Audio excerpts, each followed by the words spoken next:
海龟交易法是一套著名的系统化交易方法，最初由商品交易员 Richard Dennis 和 William Eckhart 在1983年创立，用以证明交易技巧可以通过一个简单的规则系统被教授给普通人，而不仅仅是依赖天生的交易才能。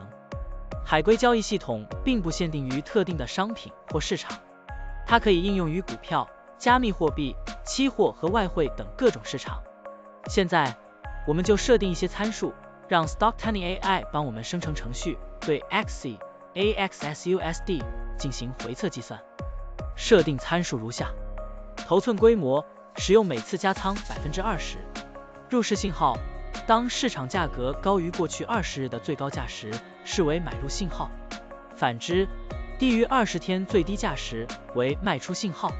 加仓策略，每当价格移动到1/2的20日均幅指标 ATR 时加仓一次。运行时间从2023年1月1日到2024年5月10日。交易手续费设定为 0.10%。好了，按照上面的设定，视频下方就是持仓的情况，蓝色为股票仓位，黄色为现金仓位。累计交易37次，期末持仓价值81152.05元，盈利负 18.85%。相比持仓不动，多盈利负 31.29%。如果你希望使用更长期的信号，可以把参数修改为跟踪55天最高价突破时建仓，其他参数也按照55天周期来设置，这样就可以得到新的回测结果。累计交易21次，期末持仓价值93313.22元，盈利负 6.69%。